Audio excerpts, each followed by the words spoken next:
사람은 무엇을 보고 사느냐로 그의 인생을 결정짓는다고도 볼 수 있습니다. 여러분은 무엇을 보고 사십니까? 내가 무엇을 보느냐, 거기에 따라서 내 인생의 진로도 결정되어지고 또 그 생각의 관점에 따라 내가 긍정의 말을 사용하기도 하고 부정의 말을 사용하기도 합니다.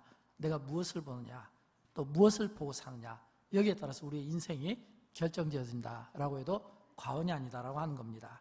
요즘 우리 현대인들이 참 힘든 시기를 맞고 있는 것 같습니다. 여러 이유들을 들 수 있지만 그래서인지 그 힘든 모습들 때문에 우리의 언어가 좀 많이 이렇게 좀 부정적이고 또 우리 언어가 좀 많은 원망들을 쏟아내는 것 같습니다.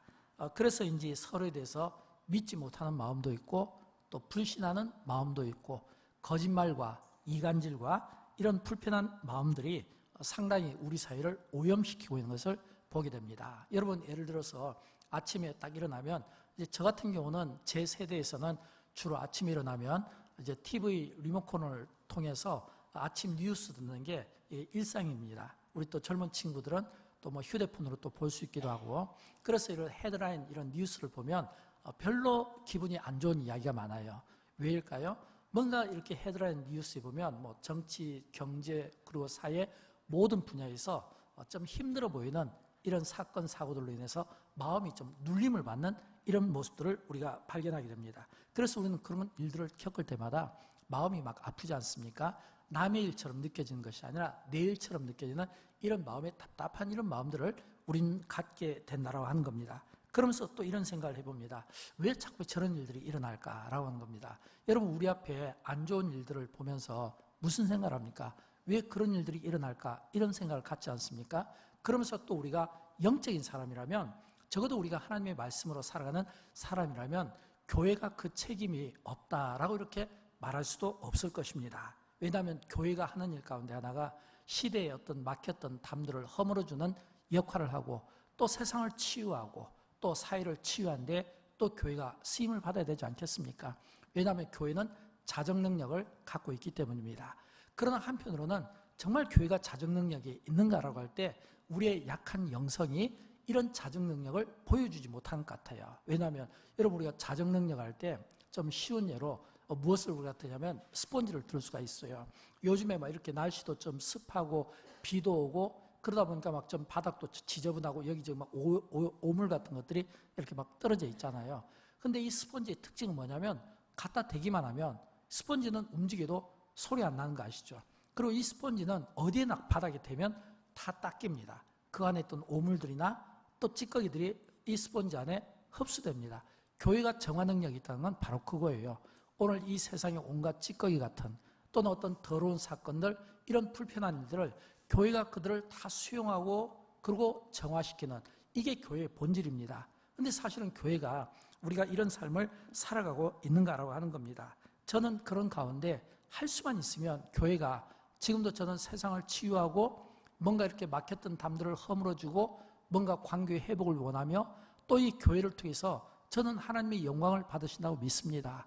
또 교회가 이 세상의 희망이 되고 세상을 치유하기 위해서는 무엇보다 이 교회가 정말 대안이 되어야 되는데, 대안이 되기 위해서는 우리 그리스도인들이 어떤 삶을 살아야 되는가라고 했을 때 저는 그 대안 중 하나로 우리가 하나님을 구하는 삶을 살아야 된다, 하나님을 구해야 된다라고 하는 겁니다. 여러분, 왜 제가 하나님을 구해야 된다 이런 말씀을 드릴까요?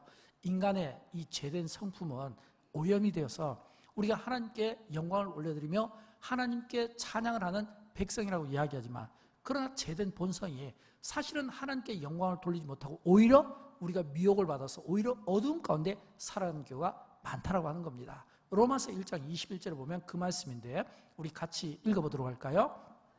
알되 하나님을 영화롭게도 아니하며 감사하지도 아니하고 오히려 그 생각이 허망해지며 미련한 마음이 어두워졌나니 아멘. 여러분, 이 말씀 보면 이 인간의 죄된 속성이 뭐냐면 당연히 하나님을 알고 하나님을 영화롭게 해야 될 하나님의 자녀들이잖아요. 하나님의 백성이잖아요. 그런데도 불구하고 오히려 그들의 생각이 허망하여 미련한 마음이 어두워졌다라고 하는 겁니다. 이게 오늘 우리의 문제입니다. 우리의 약한 영성이 바로 우리가 하나님 앞에 영광을 돌려야 되는데 영광을 돌리지 못한 거예요. 우리의 그 미련한 마음이 자꾸 어두워지는 이런 삶을 살아가고 있다는 겁니다. 저는 민수기 11장을 이렇게 묵상을 해봤어요. 왜냐하면 이 민수기 11장은 어떤 의미로 보면 가장 하나님께로부터 많은 은혜를 입은 하나님의 백성들이거든요. 근데 그 백성들이 하나님을 향해서 원망을 막 쏟아낸다는 거예요. 하나님께 원망을. 자, 예를 들어서 우리 가운데 이렇게 누군가가 서로 막 재밌게 이야기해요. 근데 저는 그 옆에서 다 듣고 있어요. 근데 제가 듣는 줄 모르고 막 둘이 이야기해요. 근데 막 이야기하는데 그 이야기가 뭔가 이렇게 하나님께 영광을 올려드리지 못하는 불편한 이야기, 상처된 이야기라면 마음이 어떻겠습니까? 여러분, 사람끼리도요, 이야기하면 듣습니다. 들어요. 그래서 뭐 낱말은 새가 듣고 반말은 쥐가 듣는다고 하잖아요. 들어요. 그러면 하나님은 어떨까요? 하나님도 듣습니다. 우리가 오늘 본문에 보면 민수기 11장 1절에 보면 뭐라고 되어 있습니까? 같이 읽어볼까요? 여호와께서 들으시기에 백성이 악한 말로 원망하며 그랬잖아요. 지금 여기 보니까 하나님께서 듣고 계세요. 근데 듣고 계시는데 하나님 앞에서 백성들이 지금 뭐냐면 원망을 하고 있어요. 악한 말로 원망을 하고 있어요. 이 말은 입에 참아 담기 어려운 말들로 하나님을 원망하는 거예요. 근데 사실은 이 민수기의 이 배경을, 이 가운데 특별히 초신자 소수를 빼놓고는 이 배경을 다 알고 있습니다. 어떤 배경이냐면 하나님께서 이스라엘 백성들을 애굽에서 400년 동안 종살이하던 그들을 이제 하나님께서 모세를 보내서 그들을 끄집어내잖아요. 그래서 애굽에서 10가지 재앙, 광야로 또 이렇게 데리고 나와서 홍해바다를 또 가르시고 또 광야에 또 인도하시고 물이 없다고 하면 물을 주고 너무 추울까 봐 불기둥으로 밤에 지켜주시고 너무 더울까 봐 낮에는 또 구름기둥으로 또 그들을 지켜주시고 하나님의 임재와 하나님의 은혜를 듬뿍 받은 민족이 이스라엘 백성들이잖아요. 그런데도 불구하고 그들이 하나님 앞에 원망을 하고 있다는 겁니다. 여러분, 그렇게 베풀어주고 그렇게 사랑을 주었는데 근데 원망을 한다는 거예요. 그럼 하나님 입장이 어떻겠습니까? 어떻겠냐라고 하는 겁니다. 근데 이 이스라엘 백성들이 이 40년의 이 광야 생활을 보면 사실은 그 40년의 그 광야 생활이 하나님의 백성으로서의 삶을 살기 위한 선민의 어떤 과정이거든요. 근데 온통 보면 물이 없다고 원망하고 먹을 것이 없다고 원망하고 길이 좁다고 원망하고 덥다고 원망하고 춥다고 원망하고 하도 원망을 많이 하니까 하나님 막 진노를 막 하셔요. 근데 그때마다 모세가 하나님 살려주세요. 저들을 용서해 주세요. 하나님의 백성들이 이방인 앞에서 수치당하는 일은 제발 없게 해주세요. 그 모세의 기도가 이스라엘 백성들을 계속 살려놨다고 하는 겁니다. 그럼 여러분, 우리는 왜 이스라엘 백성들이 이처럼 자꾸 원망을 하냐라고 하는 겁니다. 누구보다도 솔직히 말하면 지금 저와 여러분은 우리가 하나님의 말씀을 받지만 그러나 이 말씀은 3,500년 전에 기록되어진 사건이고 말씀이잖아요. 우리가 레마의 말씀으로 받으면 우리와 관계가 없는 거예요. 왜냐하면 레마의 말씀은 이 하나님의 말씀이 과거거든요. 과거에 이런 사건들이 있었어요. 그러나 우리는 죄송합니다. 로고스로 받으면 이거는 의미가 없어요. 그러나 레마로 받는다는 것은 어떤 의미냐면 현재적인 진행형의 말씀이거든요. 그러니까 3,500년 전에 하나님께서 이스라엘 백성들을 이끄셨던 것처럼 지금도 우리 시대 가운데 하나님께서 이끄시는 것 믿는 겁니다. 그래서 이 과거의 사건을 통해서 그대로 우리의 삶 속에 적용시키며 우리가 하나님의 인도함을 받는 겁니다. 그런데 여러분, 우리가 많은 경우 하나님의 은혜를 이야기하잖아요. 뭐 은혜로다, 은혜로다, 은혜로다 찬양할 때마다 얼마나 은혜를 고백하고 있습니까? 그런데 그 많은 찬양이 그 고백을 하는데도 불구하고 왜 우리가 하나님 앞에 원망하고 불평하냐 이거예요. 정확히 말하면 이스라엘 백성들은 가장 하나님의 은혜를 많이 받았는데도 불구하고 사실은 하나님을 만난 적이 없는 겁니다. 그게 문제예요. 여러분, 우리가 신앙생활하면서 그럴 수 있어요. 우리가 주일을 성수하고 우리가 하나님 앞에 예배를 드립니다. 그러나 예배를 드리지만 임재하시는 하나님을 만나지 못하고 갈 수가 있다고 하는 겁니다. 저는 여러분, 할 수만 있으면 우리가 예배 때마다 하나님이 우리에게 만나주시는 은혜를 우리가 경험했으면 좋겠고 예배 때마다 이 하나님의 이 은혜의 이 손길을 놓지 않았으면 좋겠고요. 예배 때마다 하나님께서 베푸시는 이 은혜를 충만히 저와 여러분이 받기를 주님의 이름으로 축원드립니다. 그런데 이게 안 될 수가 있다라고 하는 거예요. 지금 이 이스라엘 백성들의 한계입니다. 어떤 을 보면 오늘 우리 인간의 한계라고 볼 수 있어요. 저는 그런 의미에서 이스라엘 백성들이 하나님 앞에 원망하고 불평하는 모습을 보면서 그들의 세 가지 한계를 느끼게 되는 겁니다. 동시에 이것은 우리의 한계가 될 수 있거든요. 그 첫 번째 한계가 뭐냐면 감격을 유지할 수 없는 거예요. 감격을. 왜냐하면 이스라엘 백성들이 하나님께 원망을 하잖아요. 근데 그 원망이 어떻게 보면 너무 시시한 것을 가지고 원망하는 거예요. 본문 4절 말씀인데 우리 같이 한번 읽어보도록 할까요? 이스라엘 자손도 다시 울며 이르되 고기를 주어 먹게 하랴. 아멘. 여러분, 지금 이 이스라엘 백성들이 울며 이르되 누가 우리에게 고기를 주어 먹게 하라 그랬거든요. 하나님을 만나지 못한 사람의 특징이래요. 지금까지 그들을 인도하신 분이 누굽니까? 하나님이시잖아요. 그들이 새벽 이슬을 통해 만나를 주신 분이 누굽니까? 하나님이시잖아요. 반석을 깨트리신 분이 누굽니까? 하나님이시잖아요. 그런데도 불구하고 이스라엘 백성들이 지금 어떤 태도로 갔냐면 누가 우리에게 고기를 주냐 이거예요. 지금까지 베푸신 하나님의 그 은혜를 입었으면서도 불구하고 누가 우리에게 고기를 주냐 이거예요. 그러면서 울며 이러되, 이 말은 마치 어린 자녀들이 부모에게 막 이거 사주세요 저거 사주세요 그래서 막 과자 사주면 딱 끝쳤다가 또 과자 다 먹으면 또 사줄 때까지 부모가 또 뭐 울면서 찡찡이 되는 거와 똑같은 모습이다 이거예요. 여러분, 이걸 우리가 기독교적인 용어로 이야기하면 영적 미숙합니다. 영적 미숙함. 우리가 신앙생활하면 뭔가 장성한 분량에 맞게 뭔가 성인 같은 이런 신앙생활을 해야 되는데도 불구하고 여전히 어린아이와 같은 이런 영적 미숙아의 이런 신앙생활을 할 때 우리는 똑같이 이런 고백을 할 수 있다는 거예요. 주신 분이 하나님이신데도 불구하고 누가 주냐 이거예요. 여러분, 하나님께서 이스라엘 백성들을 베푸신 그걸 한번 보십시오. 낮에는 추울까 봐 불기둥으로, 구름기둥으로, 또 밤에는 추울까 봐 불기둥으로, 그리고 그들이 이 의복이 헤어지지 않도록 40년 동안 그들이 발이 부르트지 않고 의복이 헤어지지 아니하는 은혜를 베풀어 주셨잖아요. 기가 막힌 하나님의 은혜를 받았는데 그것도 무려 40년이잖아요. 여러분 한번 생각해 보십시오. 하루 이틀도 아니고, 제가 지난주 우리 광양에 우리 어린이 주일학교 여름 캠프에 제가 우리 갔었는데, 그 캠프에 가니까 이제 식사 시간이었어요. 보니까 막 이 부엌에서 한 10여 명 우리 권사님 집사님들이 막 열심히 음식을 준비하고 설거지하고 있더라고요. 보니까 막 땀을 엄청 많이 흘리고 있는 거예요. 제가 생각을 했어요. 아, 너무너무 고생을 많이 하시는구나. 그리고 너무너무 고마운 마음이 있어요. 그래서 참 저런 분들, 이런 분들의 이 수고 때문에 영광교회가 좋아지는데, 생각해 봤어요.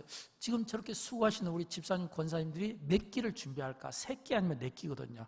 근데 3끼 아니면 4끼를 가지고 저렇게 쩔쩔매면서 힘들어하는데, 이스라엘 백성들이 몇 명입니까? 200만 명이잖아요. 몇 년 그들이 머물었습니까? 40년 머물었잖아요. 그걸 하나님께서 해결해 주신 거예요.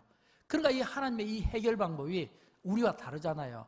엄청난 은혜를 입었는데도 불구하고 그들이 불평을 하고 있더라는 겁니다. 사랑하는 여러분, 우리가 많은 경우 은혜를 이야기하는데 저는 우리의 은혜 생활도 똑같다고 생각합니다. 우리가 이렇게 어떤 예를 들어서 우리 지금 다음 주에, 이번 주에 이제 우리 중고등부 여름 수련회가 있고, 또 우리가 이미 청소년, 우리 청년, 그리고 우리 주일학교 또 수련회가 있었잖아요. 이런 이 수련회를 통해서 많이 은혜를 받고 옵니다. 근데 이런 이 은혜가 얼마나 오래 유지될까요? 우리가 어떤 은혜를 어떤 부흥 집회나 세미나 같은 경우를 통해서 막 세게 받을 때가 있어요. 근데 그 센 그 은혜가 오래 지속이 되는가라고 하는 겁니다. 절대 그렇지가 않아요. 왜냐하면 우리가 아무리 좋은 음식을 먹어도 그 좋은 음식이 내일 모레까지 내 몸을, 육신을 보호해 주지 못한 것처럼 우리가 아무리 좋은 은혜를 받는다 하더라도 그 은혜는 한계가 있다는 거예요. 그래서 우리는 이 감격을 자꾸 잊어버리는 거예요. 그래서 우리는 생각할 때 내가 어떤 음식을 먹었냐가 중요한 게 아니에요. 내가 지금 어떤 환경에서 사는 게 중요한 게 아니에요. 이 음식을 주시는 분이 누군가, 이 환경을 주시는 분이 누군가, 지금 나의 삶을 이끄시는 분이 누군가, 이거를 봐야 되는데 이게 안 되면 우리는 자꾸 넘어질 수밖에 없다는 겁니다. 요한계시록에 보면 소아시아 7교회가 나옵니다. 그 가운데 에베소 교회를 보면 이 에베소 교회가 굉장히 뜨거웠던 때가 있어요. 왜냐하면 하나님의 말씀을 받고 그들이 너무너무 그 말씀에 은혜를 입었거든요. 너무너무 사랑을 많이 받은 거예요. 그래서 그 사랑의 힘으로 봉사에 힘쓰고, 또 어떤 잘못된 사상이 들어올 땐 단호하게 거부하고, 그래서 이 에베소 교회가 칭찬을 받았어요, 주님께. 근데 요한계시록을 보면 처음에는 칭찬을 받았는데 나중에는 이 요한계시록을 보면 이 에베소 교회가 어떻게 말씀하고 있는 줄 압니까? 우리 요한계시록 한번 보도록 할까요? 2장 4절입니다. 같이 한번 읽어보도록 합니다. 그러나 너를 책망할 것이 있나니 너희 처음 사랑을 버렸느니라, 이랬거든요. 그러나 너를 책망할 것이 있나니, 처음에는 칭찬을 받은 거예요. 근데 나중에는 책망을 받았다는 겁니다. 왜요? 너희 사랑을 버렸다라고 하는 겁니다. 다시 말씀드리면 우리가 많은 경우 은혜를 이야기하고 있지만, 그러나 그 은혜를 오랫동안 유지하지 못하는 우리의 연약함이 있다는 겁니다. 그래서 우리는 알아야 돼요. 내가 약할 때, 그 내 약함, 또는 내가 부족할 때, 또는 내가 어떤 허물이 있을 때 이걸 인정하는 게 중요해요. 왜일까요? 내가 약하다는 것은 내가 약하지 하나님이 약한 게 아니거든요. 내가 약할수록 우리는 하나님과 나를 정확히 구분할 수 있어야 돼요. 나는 약합니다. 그러나 하나님은 강하신 분입니다. 나는 연약합니다. 그러나 하나님은 약하지가 않아요. 내가 약하기 때문에 나의 약함이 하나님께 가서 엎드리고 그리고 그분의 은혜를 입게 된다고 하는 겁니다. 내가 약하지 하나님이 약한 게 아니거든요. 그래서 우리는 약할 때마다 나의 이 약함을 놓고 그 약함 가운데 나를 붙들어 주시고 나와 함께 하시는 하나님, 그 은혜에 대한 이 목마름을 가지고 나아가는 자세가 중요하다는 거예요. 사랑하는 여러분, 저는 할 수만 있으면 저와 여러분, 우리가 어떤 받은 은혜를 가지고 소멸시키기보다는 그 은혜를 끊임없이 유지할 수 있는 이런 하나님과 영적인 친밀함이 있기를 주님의 이름으로 축원드립니다. 두 번째는 이 하나님의 큰 그림을 보지 못하는 한계가 있습니다. 여러분, 하나님은 우리 인생에 대해서 큰 그림을 갖고 계십니다. 우리 인생을 디자인합니다. 우리가 보지 못할 뿐이지 하나님은 우리 인생에 대해서 과거와 현재 그리고 미래까지 아시고 우리의 삶을 인도하는 거예요. 근데 우리는 보지 못하니에요. 보지 못하니까 우리는 어떤 문제 앞에서, 한계 앞에서 우리는 원망하고 불평할 수밖에 없어요. 성경에 보면 에레미야서 29장 11절에 보면 이런 말씀이 나오잖아요. 우리 같이 읽어보도록 할까요? 여호와의 말씀이니라 너희를 향한 나의 생각을 내가 아나니 평안이요 재앙이 아니니라 너희에게 미래와 희망을 주는 것이니라. 아멘. 여러분, 하나님의 말씀은 오늘 저와 여러분 우리의 인생을 디자인하실 때 평안과 미래와 희망입니다. 결코 재앙이 아니에요. 그러나 현실은 우리에게 재앙처럼 보일 수가 있다라고 하는 겁니다. 큰 하나님의 그림을 보지 못하면 재앙이라고 생각할 수가 있는 거예요. 여러분, 이 재앙이라고 생각하는 사람의 특징이 뭔지 알아요? 이 특징은 과거에 사로잡히는 거예요. 항상 과거를 회상하고 과거에 대한 목마름을 가지고 사는 사람들의 특징이 뭐냐면 지금 내 현실이 한계다라고 이렇게 생각하는 거예요. 오늘 본문에 보면 5절에 나와 있잖아요. 우리 같이 읽어보도록 합니다. 우리가 애굽에 있을 때에는 값없이 생선과 오이와 참외와 부추와 파와 마늘들을 먹은 것이 생각나거늘. 아멘. 여러분, 이 과거에 사로잡힌 사람들의 특징이 뭐냐면 이게 항상 과거에 사로잡힌 사람들은 과거의 아름다운 추억을 끄집어낸 겁니다. 근데 여기에 이 이스라엘 백성들이 지금 그들이 이 어떤 한계 앞에서 무슨 생각을 하냐면 생선, 오이, 참외, 부추, 파, 마늘 이런 것들은 전부 다 식자재잖아요.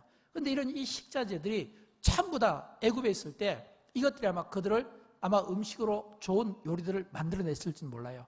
그러나 그들이 왜 이런 것 때문에 이 힘들어할까요? 이걸 가지고 힘들어하는 것은 그들이 앞을 나가지를 못하는 겁니다. 이 현실에 만족하지 못한 사람들, 하나님께서 내 인생에 대해서 어떤 큰 그림을 그리고 계신데 그 그림을 내가 볼 수 있는 이 영안이 없고 안목이 없는 사람들은 항상 과거에 애굽에 있을 때 일을 회상하면서 전에는, 과거는, 옛날에는, 내가 전에 다닐 때는 이거거든요. 여러분, 이 현실에 만족하지 못한 사람의 특징은 항상 전에는, 전에 다니던 교회는, 전에는, 과거에는 어떻는데, 이게 이스라엘 백성들이 애굽에서 나와서 지금 가나안 땅으로 가야 되잖아요. 근데 가나안 땅으로 가야 되는데 자꾸 백을 하는 거예요. 다시 돌아왔던 그 애굽으로 돌아가고 싶은 거예요. 그 돌아가고 싶은데 그 돌아가는 것이 뜻밖에도 뭐냐면 먹는 문제였다는 겁니다. 여러분, 하나님이 우리의 인생을 인도하실 때 먹는 문제로 인도하시겠습니까? 우리 인생에 대해서 큰 그림을 가지고 있어요. 이 큰 그림은 뭐냐면 하나님이 우리 안에 들어오신 거고 우리가 하나님과 하나 되는 겁니다. 근데 우리는 하나님과 이 관계에서 꼭 보면 시시한 것들, 별것 아닌 거, 그렇게 중요하지 않은 것들이 이 하나님과 우리와 이 관계를 훼손시키고 깨뜨려지는 경우가 많이 있다는 거예요. 여러분, 현실에 만족하십니까? 현실에 여러분이 만족하시다면 하나님께서 여러분을 향하신 미래로 여러분은 한 걸음 한 걸음 뚜벅뚜벅 나갈 수 있는 은혜가 생기는 겁니다. 그러나 여러분이 현실에 만족하지 못하면 여러분은 미래가 이렇게 닫혀 있다고 봐야 돼요. 왜냐하면 현실을 만족하지 못한 분은 자꾸 과거를 떠올리거든요. 과거를 회상하거든요. 미래로 나가지 못하도록 딱 이게 뭐냐면 정지된 상태라는 거예요. 저는 그런 의미에서 우리가 이 앞으로 나갔으면 좋겠어요. 지난주 우리 청년의 우리 여름 수련회 제가 이렇게 캠프의 첫날에 따라가게 되었는데 이 첫 번째 이 스피커 했던 분의 이 목사님 신재용 목사님이라고 이분이 이 페이지 처치에서 인스타그램에서 목회하시는 분이었어요. 근데 이분이 이 강의를 하는데 굉장히 제 마음에 좀 인사이트 와닿은 부분이 있었어요. 그게 뭐냐면 이분이 강의 도중에 잠깐 자기 간증을 하더라고요. 자기가 전세 사기를 당했대요. 전세 사기를. 제가 딱 그 이야기를 들었을 때 그분의 딱 얼굴을 보았습니다. 표정을. 왜냐하면 저분이 나이가 몇 살쯤 될까? 이것 때문이에요. 아무리 봐도 제 안목으로는 한 40 정도 돼 보이더라고요. 근데 그 젊은 목사가 전세 사기를 당했다는 거예요. 여러분 지금 오늘 우리 시대가 일어나는 이 굉장히 참 심각한 문제 중에 하나잖아요. 얼마나 힘들고 고통스러울까. 근데 그분이 그 간증을 하면서 딱 이야기를 하더라고요. 제가 전세 사기를 당해서 팍 쓰러졌는데 쓰러진 김에 엎드려서 하나님을 만났다는 이런 이야기였어요. 이왕에 쓰러졌는데 쓰러진 김에 아예 엎드려져서 자기가 하나님을 만났다는 겁니다. 이 말은 뭐냐면 쓰러졌지만 엎드려진 김에 하나님을 만났다는 거예요. 그래서 이분이 그 하나님을 만났다는 것을 이렇게 표현하더라고요. 여러분 이왕에 쓰러질 일이 있으면 하나님 앞에서 쓰러지십시오. 넘어질 일이 있으면 하나님 앞에서 넘어지십시오. 아무것도 모르는 우리는 하나님만 알면 됩니다. 아무것도 모르는 우리는 그분이 나름대로 어떤 시적인 부분도 있고 어떤 글을 잘 쓰는 이런 탁월함이 있어요. 그런데도 불구하고 사기당했잖아요. 무엇을 말해요? 내가 아무리 똑똑한 것 같아도 이 세상은 현실은 내 뜻대로 내 생각대로 되지 않는 거예요. 넘어질 때가 있다는 거예요. 그래서 그분이 깨달은 게 뭐냐면 내가 넘어지더라도 하나님 앞에서, 내가 약하더라도 하나님 앞에서, 내가 아무것도 모르더라도 하나님 앞에서, 이 말을 바꿔 이야기하면 모든 인생의 답이 하나님 안에 있다는 거예요. 하나님 안에 있고 하나님 안에 내가 머물면 내가 풀어내지 못하는 이 인생의 문제를 풀어낼 수 있다는 겁니다. 사랑하는 여러분, 저는 우리 가운데 아무도 이런 어떤 인생의 한계나 어려움 때문에 고민하는 인생이 되지 않았으면 좋겠어요. 그러나 혹시라도 내가 한계라고 느낍니까? 그래서 내가 쓰러집니까? 이왕에 쓰러지려면 제가 앞에서 설명했던 이 젊은 목사처럼 하나님 앞에 쓰러져서 하나님 앞에서 은혜를 구하고 답을 얻기를 주님의 이름으로 축원드립니다. 세 번째는 이 주변 사람의 영향입니다. 사랑하는 여러분, 우리 그리스도인들은요 하나님을 바라봐야 될 인생입니다. 근데 세상 사람들은 하나님 없이 살으니까 무엇을 바라보겠습니까? 세상의 방식을 보는 겁니다. 여러분, 하나님 있는 인생과 없는 인생의 차이점은 뭐예요? 하나님의 인생, 하나님이 있게 사는 인생, 하나님의 자녀들은 당연히 우리가 하나님의 임재 가운데 살으니까 우리는 바라보는 게 하나님입니다. 근데 여러분 아십니까? 세상 사람들은 하나님이 아니에요. 무엇을 볼까요? 탐욕을 보게 하는 겁니다. 오늘 본문 4절을 보면 나오는데 우리 4절을 같이 읽어봅니다. 그들 중에 섞여 사는 다른 인종들이 탐욕을 품음에 아멘. 여러분, 여기서 섞여 사는 다른 인종이 출애굽기에 보면 잡족으로 나오는 거예요. 잡족으로. 근데 이 섞여 사는 다른 인종은 누구를 가리키냐면 이스라엘 백성들이 출애굽할 때, 애굽에서 나올 때 따라 나온 사람들이에요. 그러면 이 다른 인종, 이 잡족은 별로 역사나 성경에서 중요한 인종들이 아닙니다. 중요한 사람들이 아니에요. 뭔가 영향력이 없어요. 생각해 보십시오. 이스라엘 백성들이 그 노예 생활에서 나오는데 우리도 좀 데려가라고 이야기했잖아요. 그 말은 자기들도 애굽에서 살기 힘들고 애굽에서 살 수 없고 살아봤자 소망이 없다는 겁니다. 그래서 따라 나온 인생이에요. 그러나 이들은 하나님을 믿는 인생은 아니에요. 그러니까 하나님을 믿는 인생이 아닌데 이 인종들이 탐욕을 품는다라고 했습니다. 하나님의 자녀들은 하나님을 바라봅니다. 그러나 하나님을 믿지 않는 세상의 방식을 따르는 사람들은 탐욕, 세상의 것들에 대한 욕심을 갖게 되는 겁니다. 그런데 중요한 것은 왜 이스라엘 백성들이 하나님 앞에서 원망하냐라고 하는 거예요. 원래 이스라엘 백성들은 하나님 앞에 원망하면 안 돼요. 감사와 은혜를 고백해야 돼요. 근데 원망했다. 그것도 먹는 문제로. 고기 때문에. 여러분, 하나님의 백성들은 목적이 있었습니다. 그들은 가나안 땅에 가는 거예요. 그들은 하나님의 법, 자녀들의 삶을 살아야 되는 거예요. 비전이 있었어요. 근데 이 잡족들은 뭐예요? 비전도 없고 꿈도 없고 목적도 없고 그냥 하루하루 살아가면서 좋은 음식 먹을 수 있으면 먹고 편히 쉬면 되는 겁니다. 그러니까 전혀 다른 이 두 부류가 섞여 사는데, 자, 그렇다면 이 이스라엘 백성들은 하나님을 믿고 하나님 앞에 예배하고 숫자가 많잖아요. 이게 잡족들은 적은 숫자거든요. 그런데 이 적은 숫자의 이 잡족의 영향을 하나님의 백성들이 끼쳐야 되는데 오히려 영향을 받고 산다는 겁니다. 이게 오늘 우리 시대의 딜레마입니다. 오늘 우리가 풀어내지 못하는, 우리의 약한 영성으로는 풀을 수 없는 문제가 바로 이런 문제라는 거예요. 여러분 한번 생각해 보십시오. 교회는 세상에 선한 영향력을 끼치고 그 영향력을 보여줄 수 있어야 됩니다. 교회가 영향력을 끼칩니까? 아니면 영향을 받고 삽니까? 예를 들어서 이 가운데 여러분이 직장 다니시는 분들이 많잖아요. 내가 교회 집사인데, 내가 교회 그리스도인인데 하나님을 믿는 내가 직장에서 영향을 끼치며 사십니까? 영향을 받으시면서 사십니까? 이게 오늘 우리의 딜레마예요.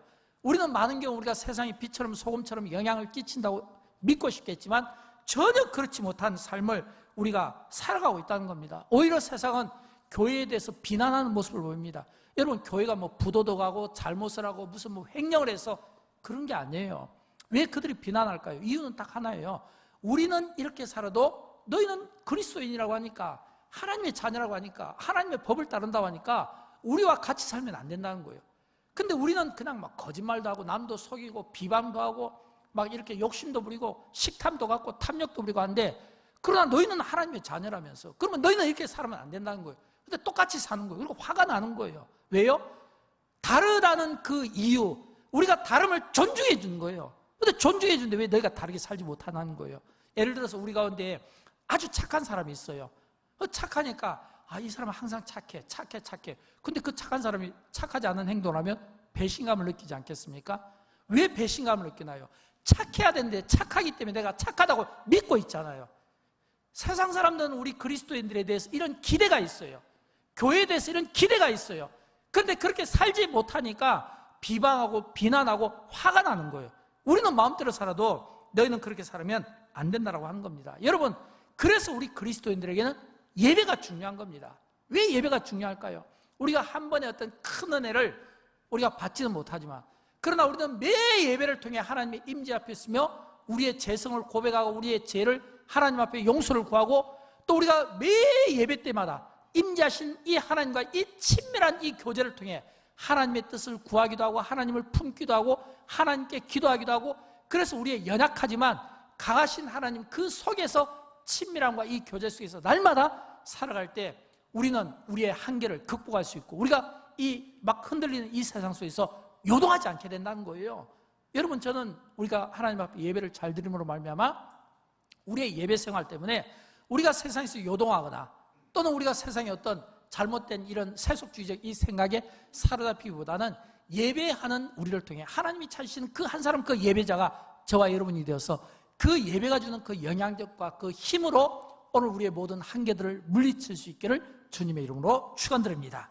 그러기 위해서는 우리가 한계도 있지만 감격하지 못하는 한계, 하나님의 그림을 보지 못하는 한계, 또는 주변 사람들의 어떤 영향에 대한 한계, 그러나 이걸 또 우리가 잘 극복하기 위해서는 우리가 정말 중요한 게 있거든요. 그게 뭘까요? 저는 이 인간의 한계를 잘 극복하기 위해서는 본질에 힘써야 된다고 생각합니다. 여러분, 오늘 성경에 나오는 이스라엘 백성들의 본질은 무엇입니까? 그들이 하나님의 약속을 믿고 가나안 땅에 들어가는 것이 본질입니다. 근데 왜 그들이 불평을 할까요? 왜 먹는 것 때문에 불평할까요? 왜 고기가 없어서 불평할까요? 본질을 잃어버렸기 때문에 그래요. 그들의 본질은 가나안 땅에 가는 거예요. 가나안 땅은 젖과 꿀이 흐르는 땅이에요. 애굽은 그냥 여러 식자재들을 놓고 농업이 풍성하고 이렇게 이야기하지만, 가나안 땅은 그들이 가보지 않은 미래지만 그 땅은 젖과 꿀이 흐르는 땅이니까 이런 어떤 기본적인 음식과는 다르잖아요. 근데 그 본질은 땅에 가는 건데, 그들이 고기가 먹고 싶고 필요한 것들이 있으면 차라리 더 빨리 한 걸음이라도 달려가면 되잖아요.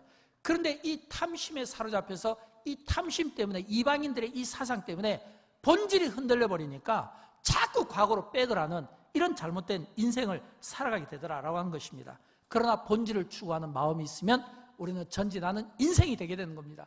여러분, 우리 그리스도인들에게 본질은 무엇이 되어야 될까요? 하나님입니다. 하나님이 본질이에요. 하나님을 구하는 것이 중요합니다. 여러분, 내가 하나님을 구한다는 것은 내가 아무리 하나님 앞에 많은 기도를 드린다 하더라도 그 기도의 정답은 하나입니다. 많은 사람들이 기도하더라도 그 기도의 정답은 하나입니다. 우리가 여러 가지 많은 것들을, 문제를 우리가 구하더라도 우리는 그 많은 문제를 하나님 앞에 놓고 기도하고 그 문제의 다양한 답을 듣고 싶겠지만, 그러나 하나님이 우리에게 주신 답은 하나입니다.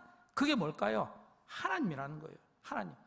왜 우리가 계속해서 반복된 기도를 드린데도 불구하고 우리가 시원하게 우리가 이 기도 응답을 받지 못할까요?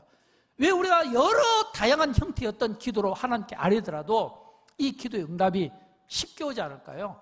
중요한 것은 뭐냐면 하나님으로 채워지지 않아서 그래요. 여러분, 우리가 정말 구해야 될 것은 하나님이고, 우리가 하나님 한 분을 구하고, 하나님을 구한다는 것은 뭐냐면, 하나님, 제가 이런 약점이 있어요, 이런 연약함이 있어요, 이런 부족함이 있어요, 지금 제가 필요한 게 너무 많아요. 제가 한번 불러볼게요. 1번, 2번, 3번 쭉 부르는 거예요. 그래서 많은 것들을 부르는 거예요. 근데 이 많은 것들을 하나씩 이렇게 이야기해서 언제 답을 찾습니까? 하나님 한 분이에요. 신앙의 본질은 하나님을 구하는 거예요. 하나님이 만나지고 하나님이 찾아지고 하나님이 내 인생에 내 가운데 들어오시면 하나님으로 인해서 내가 그렇게 풀어내지 못했던 이 실타래 같은 이런 모든 문제들이 하나님 때문에 한 번에 풀리는 은혜가 있게 된다는 사실을 믿으시기 바랍니다. 그래서 우리가 구할 것은 하나님을 구하는 겁니다. 우리가 하나님을 구할 때 인간의 한계가 극복되는 겁니다. 하나님을 구할 때 우리가 완전하게 우리가 하나님의 은혜의 자리에 세움받게 될 것을 믿으시기 바랍니다.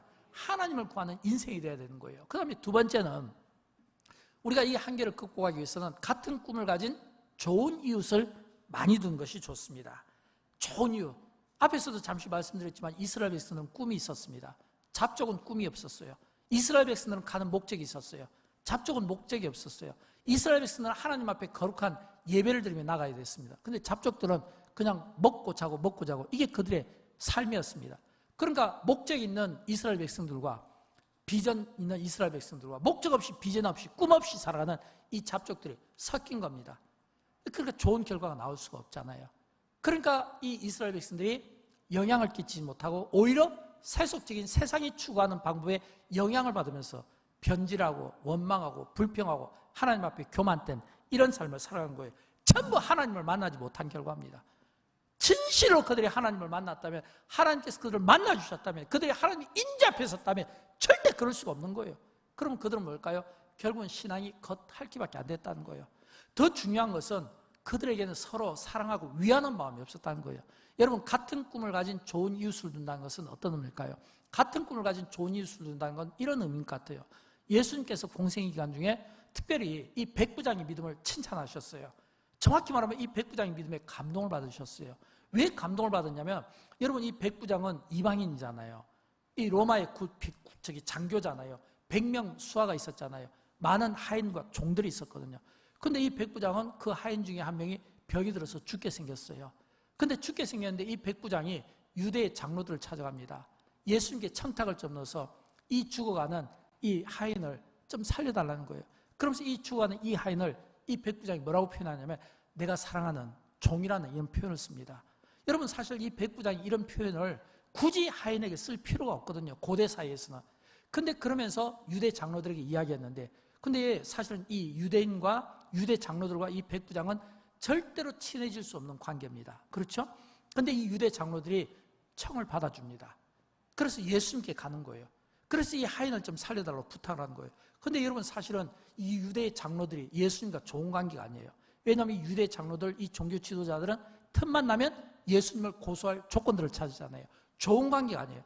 그런데도 불구하고 성경은 어떻게 이야기한 줄 알까요? 우리 누가복음 7장을 좀 제가 읽어드릴게요. 누가복음 7장 5절에 보면 유대 장로들이 지금 이 백부장을 이야기하는 겁니다. 유대 장로들이 예수님께 백부장을 이야기하는 거예요. 그가, 백부장이 우리 민족을 사랑하고 또한 우리를 위하여 회당을 지었나이다. 이 말은 서로 적대 관계에 있고 불편한 관계는 이 장로들이 지금 이 백부장을 어떻게 칭찬하냐면 그는 우리 민족도 사랑하고 회당도 지었습니다. 종도 사랑하지 않습니까? 이야기를 하는 거예요. 근데 이 칭찬을 지금 누구에게 하냐면 예수님께 하는 겁니다. 여러분, 바리새인들, 서기관들 또는 종교 지도자들이 예수님 앞에 자기 말고 다른 칭찬하는 사람이 있었던가요? 칭찬하고 있는 거예요. 근데 7절에 보면 이번에는 백부장이 예수님께 이야기합니다. 뭐라고 이야기하냐면 주여 말씀만 하사 내 하인을 낫게 하소서, 이 표현을 썼거든요. 주여. 그 당시 누가복음 7장에서 이 백부장이 예수님을 주라는 겁니다. 그 누가복음 7장의 이 본문의 배경은 예수님을 사람들이 랍비, 선생님으로 불렀던 때예요. 근데 주라는 표현을 썼어요. 이방인인데도 불구하고 무엇을 뜻할까요? 주의 주되심을 인정한 겁니다. 이방인인데도 불구하고 주님 굳이 우리 집까지 올 필요가 없습니다. 말씀만 하면 내 하인이 나을 것입니다. 그런 그 겸손함과 믿음을 가지고 고백한 거예요. 이번에 9절을 보면 예수님께서 이번엔 이 백부장을 칭찬하는데 이렇게 칭찬하는 거예요. 이스라엘 중에서도 이만한 믿음은 만나보지 못하였다. 이 말은요, 지금 예수님께서 이 백부장의 믿음을 굉장히 칭찬한 거예요. 정확히 이야기하면 감동을 받은 겁니다. 여러분, 이 백부장 그리고 유다의 장로들, 예수님이 지금 이 한 하인이잖아요. 사실 그 고대 사회에서 하인의 생명은 이 주인이 마음대로 할 수 있는 거고, 하인의 생명은 어떤 의미로 보면 생명을 경시 여기지 않던 그 시대였잖아요. 그런데도 불구하고 그 한 병들어 죽어가는 그 하인을 살리기 위해서 백부장과 유다의 지도자들과 장로들, 그리고 예수님께서 하신 이 대화 내용을 보면 공통점이 있잖아요. 그게 뭘까요? 생명을 소중히 여기고 서로에 대해서 존중하고 높여주는, 여기에 대해서는 비난도 없고 비판도 없고, 여기에 대해서는 같이 다른 뜻을 갖고 탐욕적인, 뭐 예를 들어서 장로들이 막 자기 어떤 막 의로움을 드러내고 백부장이 막 자기의 교만을 드러내고 이기는 게 아니잖아요. 그러니까 좋은 관계, 좋은 비전, 이 좋은 이웃이라는 것은 바로 이런 의미 아닐까요? 서로 다른 성격과 문화에서 같아질 수 없는데도 불구하고 한 사람의 생명을 살리는 이 일을 좋게 여기니까, 그리고 그 사람의 그 선행이 인정이 되니까, 그리고 그 선행을 존중해 주니까 추천할 마음이 생기고, 그런 그 믿음을 주님이 보시니까 칭찬한 거예요. 사랑하는 여러분, 저는 우리 모두가 함께 영광교회에서 신앙생활할 때 하나님이 우리에게 주신 이 만남의 복을 소중히 여기고, 우리에게 주신 이 만남의 복을 통해 같은 꿈을 가지고 같은 비전을 가지고 같은 아름다운 주 안에서의 교제를 통해 하나님의 그 풍성하심을 우리의 삶에서 실천하는 은혜가 있기를 주님의 이름으로 축원드립니다. 이런 은혜의 삶을 살았으면 좋겠어요. 마지막으로 세 번째, 하나님이 함께 하심을 믿으십시오. 사랑하는 여러분, 살아가다 보면 한계가 있습니다. 아마 이 가운데 한계가 없는 분들은 없을 거예요. 물질의 한계, 관계의 한계, 또는 자녀의 한계, 어떤 한계들이 있을 거예요. 꿈은 있는데, 비전은 있는데 따라주지 않는 어떤 한계들이 있을 겁니다. 여러분, 그 한계들 앞에서 여러분은 어떤 태도를 취합니까? 아마 그 한계 앞에서 이렇게 이야기할 줄 몰라요. 자신의 처지를 비관하거나 또는 원망하거나 또는 불평할 수 있어요. 적어도 이스라엘 백성들은 그랬던 것 같아요. 그런데 이스라엘 백성들이 불평하기 이전에 그들이 기억해야 될 게 있어요. 그건 뭐냐면 그들의 삶을 인도하신 분이 누구냐라고 하는 겁니다. 애굽에서 끄집어내신 분이 누구냐는 거예요. 광야로 인도하신 분이 누구냐는 거예요. 홍해바다를 건넌 분이 누구냐는 거예요. 그들이 지금 찾고 부르짖어야 될 분이 누구냐는 거예요. 하나님이라는 겁니다. 우리가 한계에 부딪히면 하나님이 우리 안에 계시고 우리와 함께 하시는 것을 잊어버리는 겁니다. 한계에 부딪히면 이 한계가 우리로 하여금 이스라엘 백성들이 불평했던 것처럼 이런 불평들이 나온다는 거예요. 저는 여러분, 한계 때문에 우리가 어떤 불평이 나오기 이전에 그 한계를 뛰어넘을 수 있고, 그리고 그 한계가 있지만 그러나 이 한계 가운데서도 하나님이 내 안에 계신다, 하나님이 나와 함께한다, 나에게는 하나님이 있다, 이런 믿음의 고백을 하면 우리는 얼마든지 이 한계를 뛰어넘을 수 있는 겁니다. 우리가 불평하고 낙심하는 것은 왜일까요? 나에게 하나님이 있다는 걸 자꾸 잊으면서 사는 거예요. 성경은 계속해서 우리에게 속삭이는 거예요. 나는 너와 함께한다, 영원토록 너와 함께할 것이다, 내가 나의 강한 오른팔로 너를 붙들어 줄 것이다, 내가 주야로 너를 붙들어 줄 것이다, 졸지도 주무시지도 아시는 하나님의 은혜가 너와 함께할 것이다, 강한 팔로 붙들어 주실 것이다, 고아처럼 버려두지 않겠다. 성경은 우리에게 계속해서 함께 하시겠다는 말씀을 하시는데도 불구하고 그 작은 거, 탐심, 탐욕, 먹는 거, 시시한 거, 이런 것 때문에 우리가 하나님을 놓쳐버리는 일이 생기면 안 되겠습니다. 그럴수록 우리는 이 말씀을 기억했으면 좋겠어요. 마태복음 28장 20절 말씀인데, 이 말씀은 예수님께서 부활하시고 승천하시기 전에 우리에게 주신 메시지입니다. 여기에도 하나님께서 우리와 함께 하신다는 말씀인데 같이 읽어보도록 할까요? 내가 세상 끝날까지 너희와 항상 함께 있으리라 하시니라. 아멘. 오늘 이 말씀이 저와 여러분에게 각인이 되었으면 좋겠습니다. 사랑하는 여러분, 나에게는 하나님이 있습니다. 나에게는 하나님이 있습니다. 나에게 하나님이 있다는 이 사실이 믿어지고, 이 사실을 믿는 사람은 결코 시시한 일에 한계로 여기고 불평하지 않습니다. 나에게는 하나님이 있습니다. 하나님이 나를 붙들고 내 인생을 붙들고 지금도 하나님께서 이끌어 가심을 믿습니다. 그 은혜의 힘으로 저와 여러분의 삶을 승리하시기를 주님의 이름으로 축원드립니다. 우리 함께 일어나실까요? 함께 찬양하도록 합니다.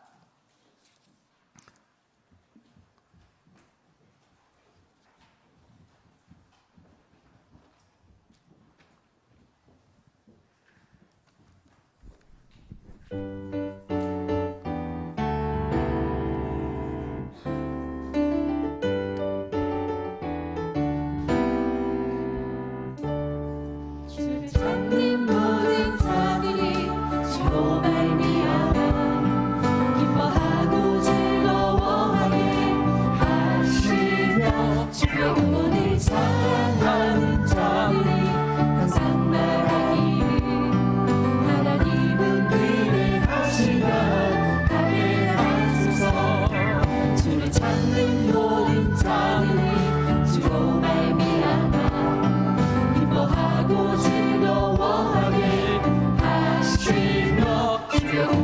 사랑